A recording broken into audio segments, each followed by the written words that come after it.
So there's a the conversation today is going to be around contribution relationships, and they're really such a powerful um, a powerful set of topics because one, relationships is something that we're in our entire existence. From the time we're born, we're in relationship with our parents, our siblings, the environment around us. And it's not just interpersonal relationships, but it's just how we connect to the world at large.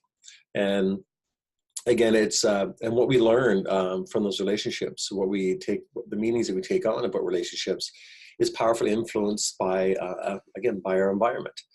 So trying to navigate relationships as we get older can be sometimes challenging based on our history, based on what we experienced in our past. And as I mentioned numerous times through these conversations, the thing that we don't really understand to the degree of how much control we have over it is the fact that that our history absolutely controls our current viewpoint on the world. Our history absolutely controls the possibilities that we're actually able to see for ourselves in our life day to day. Now, we can certainly change our trajectory, but we can't change our trajectory in life. We can't change how we show up in relationships or how relationships show up for us. We can't change our sense of contribution and what that looks like for us unless we first start changing the meanings of our history, what things meant to us, the experiences that we had, what else could it mean? And that's really the work that needs to be done.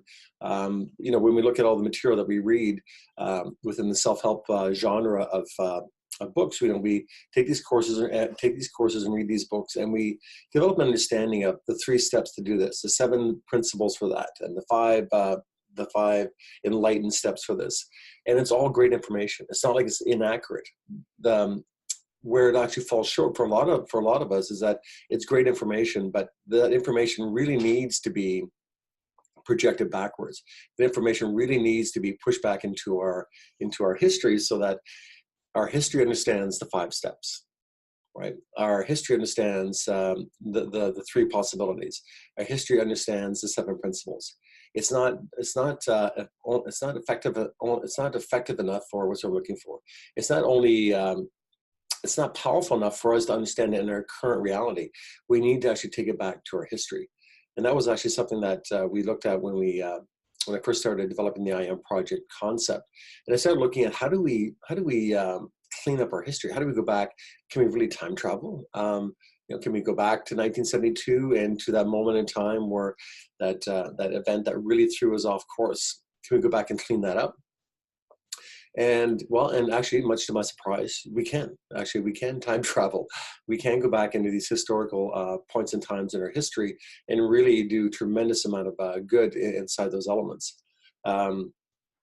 I remember when I was meditating once, when I started getting into the process of meditating and mindfulness and started trying to really understand how that worked, because maybe I'm like a lot of people out there, I like to understand the mechanics of it. I just don't want to do it and say, well, because somebody else said it worked. I want to understand how it works. So the more I understood about how we remember, how we store memories, and how real memories seem to us, or how powerful memories seem to us, when I started to understand that process a little bit better, and I started working through it, my brain started putting pieces together.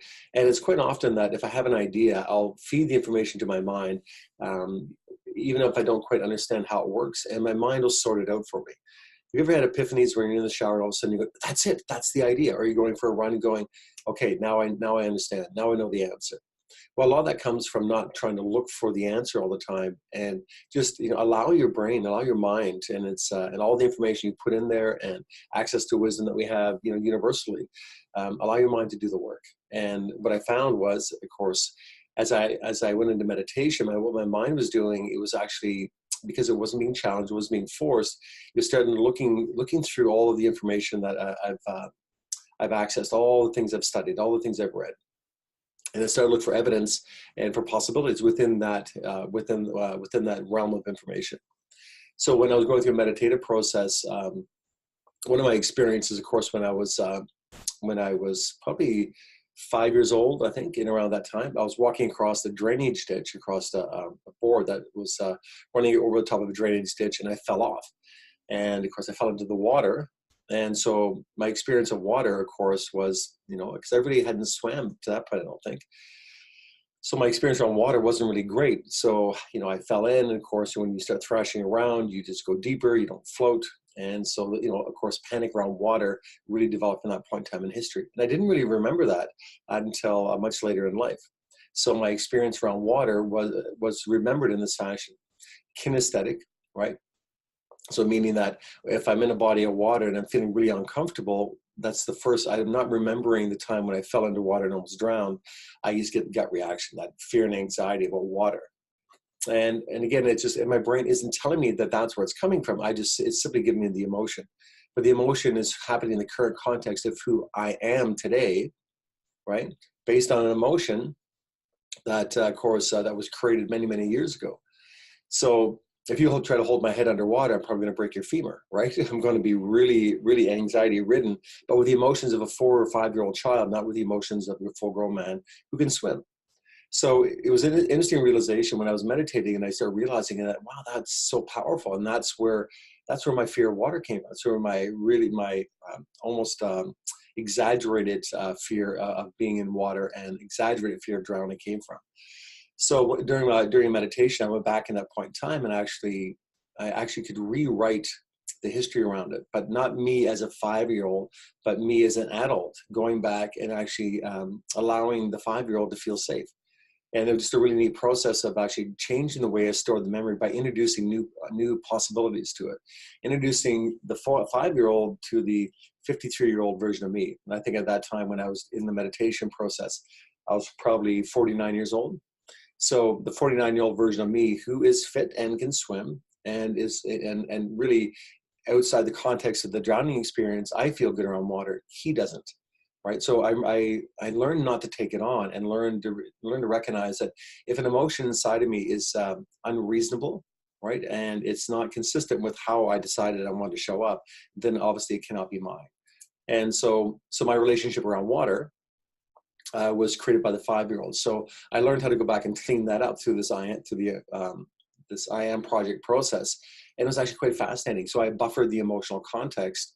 And so now my enjoyment around water is much greater. Now, mind you, he'll still show up and say, hey, listen, what do you think? It's water. But I don't get the unreasonable fear and anxiety. And when I had that little niggle show up, because it likes to remind me, because it wants to keep me safe, I can actually have that conversation. I can settle myself down very, very rapidly. It's not as overwhelming. It's just an awareness that, yeah, there's a potential danger here, which is important to understand, because you can drown. So I don't want to be completely cocky and do a bunch of things that put my life in danger. And so it's that process of all those emotional contexts that were created over time. So my relationship with my family. Again, growing up, a lot of us had very challenging relationships with parents, very challenging relationships with siblings. And so inside that environment, my concept of family and relationships, of course, and relationships inside of that was very distorted.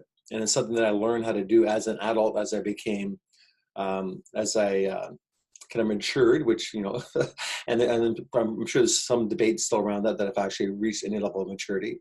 But as I matured through life, it was really, I had an opportunity to go back and explore again, my history around my family and the relationships inside my family. And what I was able to do, which was actually really quite beautiful, is that I had quite a challenging history with my father. And and not all children do, but quite a few people that I've talked to over the years really had some disconnection with either the father or mother, and so neither of my parents were really all that adequate at that time in history to be parents. So I had a really quite a disconnect and quite a dislike for my parents. So as I went through life, and as I did the work, and as I became a parent myself, I started working in these two different dimensions. And as I worked more on me, right, and as I started thinking about what it meant to be a parent, the relationship I wanted would be with my children, I started recognizing the challenges my father had.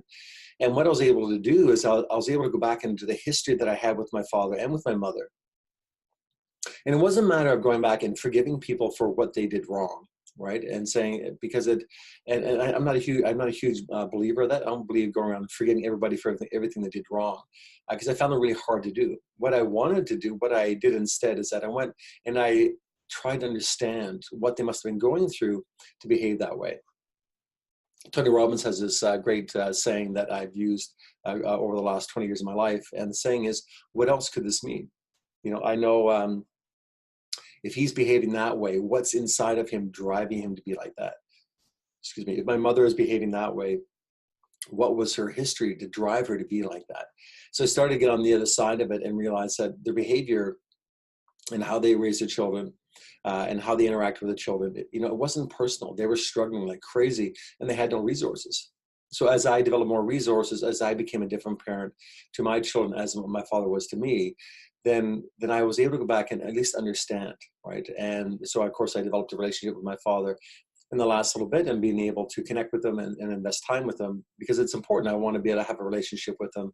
And again, it wasn't a matter of saying, you know, I forgive you for what you did, because, their behavior, they should have known better for sure. So I'm not letting them off the hook that way, but I'm not holding the grudge either. I just simply took the time to understand what they must have been going through.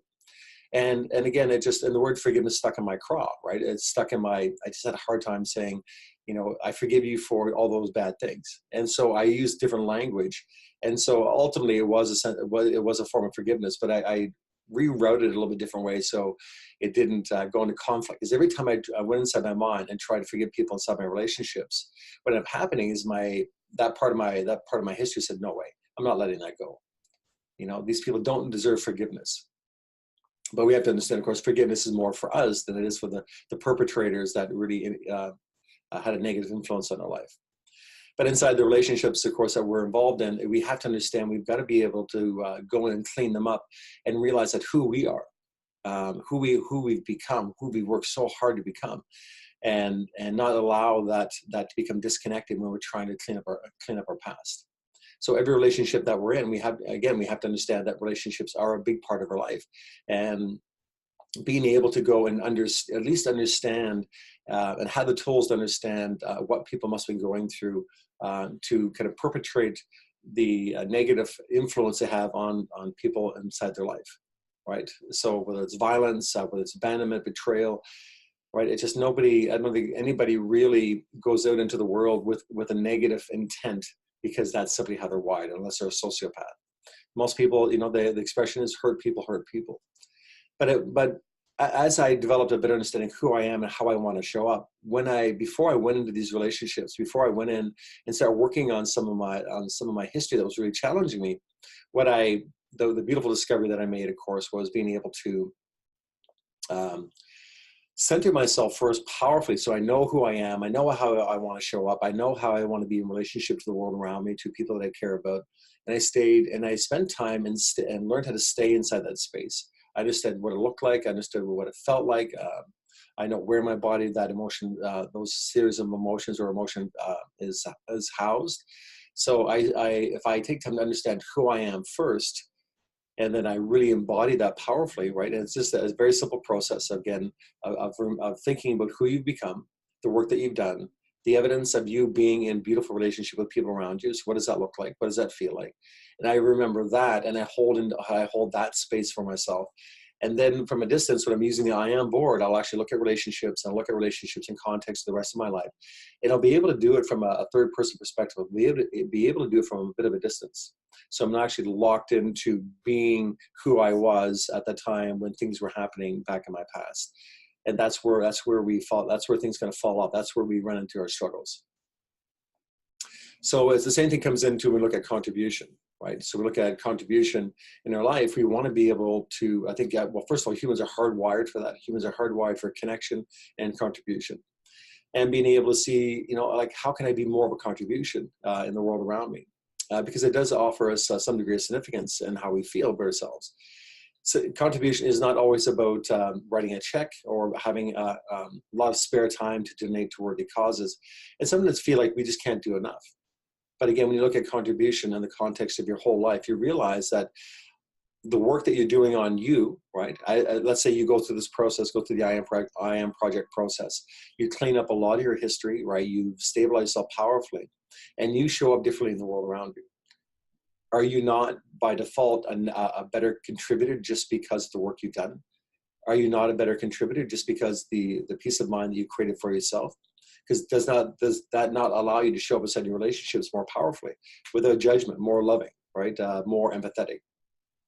Is that not a massive contribution, right? So with your children, with your significant others, with your place of work, right? The people you meet on the street. And the beautiful thing about contribution is that contribution starts with ourselves. We to really seek to contribute to our own wellness, to our own financial stability, to our own peace of mind, to our happiness. And it seems kind of selfish, but it's really hard to contribute to the world when I am empty, right? The contribution and the way that we've come to explore it, and our particular definition of it, I guess, would be to focus on oneself to the point where I'm overflowing with abundance, and my mere existence becomes a contribution to the world around me. Right, does that make sense? So if I am healthy and I feel great and I'm great in my relationships, the people I meet incidentally on the street, is not my conversation, the way I show up, going to be a natural contribution. I'll smile more, I'll be more outgoing. If I work hard on my career and really focus on developing my career to the level that I desire, if I'm making a greater income, can I not be a better financial contributor? If I'm barely hanging on, I'm not really doing much good to the world around me, because I'm not even doing well, or I'm not even functioning well. So again, inside of that, we look at contribution being a really powerful resource, but look at contribution, of course, begins with us. And a lot of people really struggle with that. How do I contribute to myself? It seems so selfish, it seems so self-indulgent. And it's not. It's actually the ultimate form of charity, because, as you say, charity begins at home, right? So when I seek first to resolve my issues, when I work hard on myself, again, as I said a bit repetitively, of course, that I'm just a natural contributor. The harder I worked on myself over the years allowed me to be in this space. The harder I worked on myself allowed me to open a business, about 20 years ago, and contribute into the world about fitness, right? I contribute as an orthopedic rehab consultant. I rebuild hips and knees and shoulders. And as I worked on people, the greater my knowledge became, the more skill I had to offer. And to me, that was a beautiful way of contributing. And it felt good. And when I felt good about what I was doing and the work that I was doing, of course, am I not a better parent to my children, right? And if I'm a better parent to my children, does that not enhance my family relationships?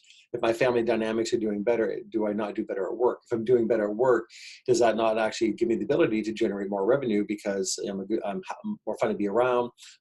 I show up with a greater degree of skill. I'm more attentive to my clients. So all these things have a beautiful snowball effect. But I want to show you here something. Let me find it here. Let me share my screen. All right. Let me bring this up for you here. I want to show you something amazing. At least I think it is. All right. All right. Well, let me pick a different one here. Okay. So I'm going to scroll through this here just quickly. This is actually a part of the I Am project that you'll get as the first part of the course, and this is a PowerPoint. So again, I want to show you really quickly before I sign off here today. We want to look at how we process information. So here's our beautiful, clear mind, and let's say this is day one, right? You're just new on the planet.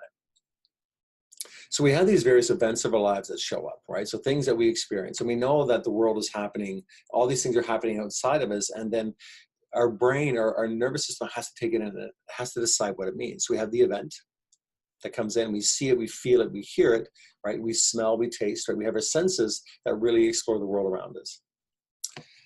So in the beginning, let me back up here. We don't have any way of determining what things mean, because we have no reference point, right? When you're 1 year old, you're just starting to understand the world. You have a connection to your mother or to your father, right? You have a connection, and you're starting to making those emotional connections. These people are safe. This means comfort. This means food. But as we go through life, of course, what ends up happening is that, let's say you know, let's say my experience, of course, and I'll give you the way it looks like for me, is that the filters in my mind here, right? The filters that are created when information comes in. My experience around family, of course, was challenged, right? So anytime if I think about an adult, perhaps when in my youth, and I of course can't remember this, I'm just guessing here, but I'm guessing that if my experience with adults, and adults were angry, and adults were alcoholics, and adults were just just mean people, my certainty around being around adults is going to be kind of distorted, right? So the things I experience and the meanings I make of those experiences create the filters in my mind, right? And those filters, they delete, distort, and generalize information. So delete information is that if there's a possibility in my world that really can move my life forward, but my history has been without possibility. Even though the possibility may exist in front of me, my mind will delete it because my history says that does not happen for me. I'm not that kind of person. My history also can distort the information coming in, and the distortion, of course, changes the information. That if somebody offers, let's say perhaps somebody offers compassion and love for me, but I come from an abusive relationship, I'm going to distort that as a adversarial thing. So I'm going to distort their individual's generosity, what somebody's trying to offer me. I'm going to distort it, saying that is a predatory human being, right? Based on my experience. So my experiences are deleting, distorting, and generalizing the information. And this is when you'll often hear this in conversation when people say, this always happens to me, right? They always do this, right? They who? Always when, right? Very general way of looking at the world, but that's when we broad brush the world, we have no possibility for escape. There's no way to get out, because this always happens. This always happens to me. They always do this. And we haven't defined who they are and when this happened, right? So when you get into the generalization, of course, there's no room in your world for beauty, for success, because that doesn't happen for you. This ends up creating our software, which we call meta programs. And the meta programs are, again, just the meanings that we've created around all the various experiences, as we've been talking about, the experiences around wellness, right? Around spirituality, around relationships, around contribution. Right, so we distorted. We have we have some good programs and we have some bad programs. But the program that really messes up are, of course, the programs of the challenges we went through. But we've created meaning-based programs, meaning-based software for that. So that becomes our operating software. The memories of our mind, and of course, these are, of course, part of our memories, as I just stated. And our decisions are made off these programs. So the I Am Project actually goes in at this level. The I Am Project goes into the level of the meta programs, right? And it says, well, how do we change the meta programs? Well, we'll go back one step further, and we change what things mean. We change the filtering system of your mind, and we upgrade it to how your life currently is, what your current strengths are, the current level of trust and love and compassion and possibility in your life. We upgrade that software to the I Am Project, or we teach you how to do that using the I Am Project training, and of course the intuition board. So we change the meta programs, change the programming, so we change the way you remember things. As Tony Robbins, again, as he once said, what else could this mean? So we can go in there with a beautiful and very simple system on how to clean up the way memories are stored inside your mind, what they mean, which change the way you make decisions, right? Which change the language that you use. And of course, it really highly influences your values and beliefs. And what if we could actually go back in time, which we can, and go back to the very beginning of the origin of all the challenging experiences you've ever had.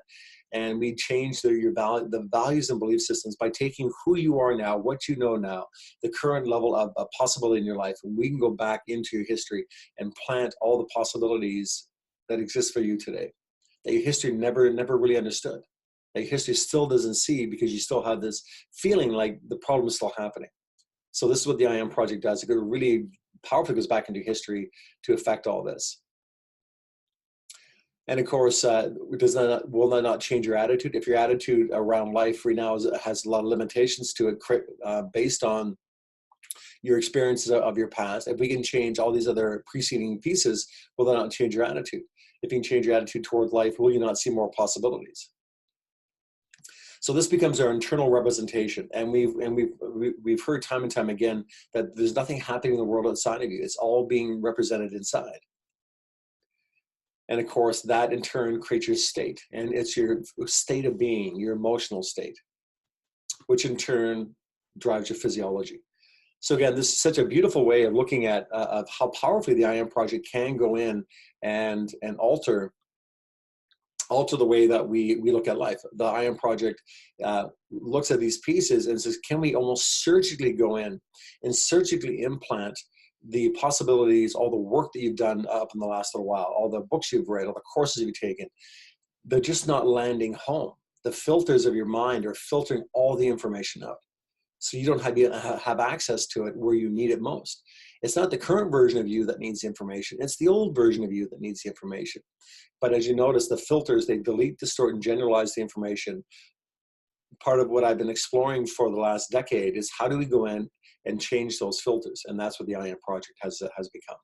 So again, it's such a beautiful experience to go through it, and so freeing. And it's been my fascination for the last 25 years since I came into the wellness industry in all different capacities.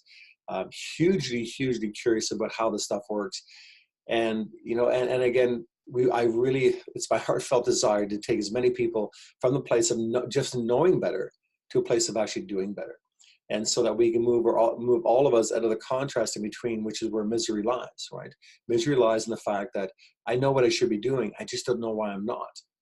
And that makes me feel bad about myself because it makes me feel like there's something wrong with me. There's something less about me. And it's simply not true. It's just the way your mind is accessing information. It's just such a powerful, powerful thing. I really do hope that you follow through with this process. And as you understand this information, that you realize how much power you truly have inside of you. And the I Am Project is accumulation, again, of just decades of information. Information I've explored, things that have been around for a long period of time, but it just, in the way that we present it and the way we walk through it, makes it almost a surgical process. And again, you never have to relive your history. And you can do it in the privacy of your own mind. You never actually have to talk about your challenges.